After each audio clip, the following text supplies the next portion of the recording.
Samantala, dati nang nasagot ang mga issue na pinagbasehan ng impeachment complaint laban kay Pangulong Bongbong Marcos. Ayon po yan sa Malacanang. Ang House Committee on Justice naman handa raw tanggapin ang impeachment complaint para maituring na itong initiated. Balitang hatid ni Tina Panganiban Perez. Ang anyay pagsuko kay dating Pangulong Rodrigo Duterte sa International Criminal Court ang isa sa 5 impeachable offense ng impeachment complaint na inihain laban kay Pangulong Bongbong Marcos.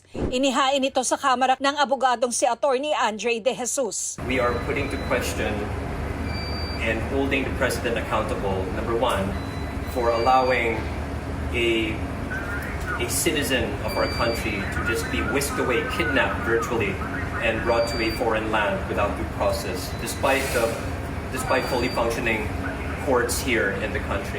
Impeachable offense din daw ang hindi pagveto ng Pangulo sa unprogrammed appropriations sa 2023, 2024, 2025 at 2026 budget.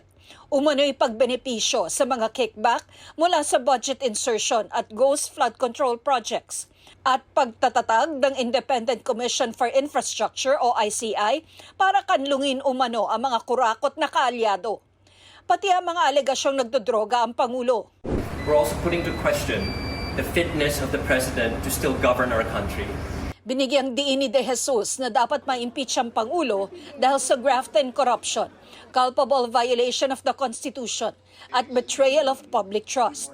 Iginiit din niyang wala siyang kaugnayan sa Pangulo o kay Vice President Sara Duterte.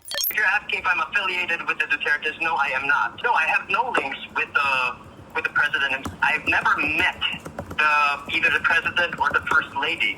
That's the thing. There's the accusation that this is intended to trigger the 1-year ban, right?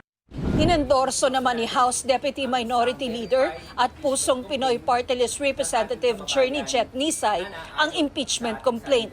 Isa siya sa mahigit 200 kongresistang pumirma sa impeachment complaint laban kay Vice President Sara Duterte noon.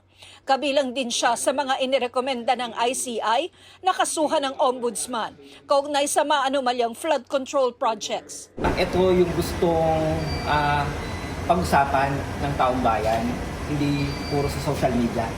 Ito ay sa tamang forum natin dadalhin.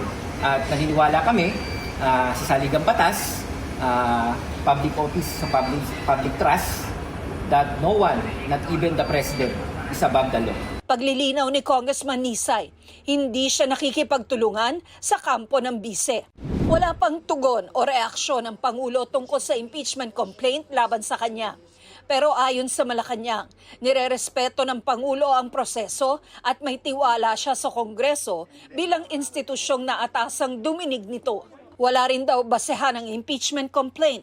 We respect this process and trust that Congress, as a co-equal branch of the government, will discharge its duties with honesty, integrity, and fidelity to the rule of law. Itong mga issue po na ito ay matagal na po natin nasagot. Matagal na po natin itong naipaliwanag, walang basehan. Ayon kay House Secretary General Cheloy Garafil, itatransmit niya ang reklamo sa tanggapan ng Speaker alinsunod sa konstitusyon at sa rules ng Kamara. Nakasaad sa rules on impeachment na isang impeachment complaint lang ang pwedeng ma-initiate laban sa isang impeachable official sa loob ng 1 taon. Hindi pa deemed initiated ang reklamong inihain dahil hindi pa ito nare-refer sa House Committee on Justice. As soon as it is included in the order of business and soon enough will be referred in the Justice Committee, rest assured that the Justice Committee is ready to receive the impeachment complaint. Pinamumunuan ni Presidential Son at House Majority Leader Sandro Marcos ang House Committee on Rules na nagre-refer ng mga impeachment complaint sa House Committee on Justice. Well, in this particular case, I think there is no choice for him because it really says that it has to be referred to the Committee on Justice. Sinusubukan pa ng GMA Integrated News na kunin ang panig ni Congressman Marcos. Si Davao City 1st District Representative Paulo Duterte, na kapatid ng Vice Presidente, kinwestiyon ang inihaing reklamo laban sa Pangulo. Duda ni Representative Duterte, layo ng reklamo na protektahan ng Pangulo mula sa ibang impeachment complaints. Wala naman daw nakikitang basehan si House Speaker Faustino D. III para ipa-impeach ang Pangulo dahil malinaw anyang ginagawa ng Pangulo ang trabaho nito.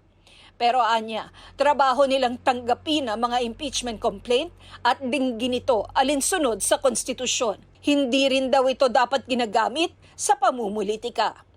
Tina Panganiban Perez, nagbabalita para sa GMA Integrated News.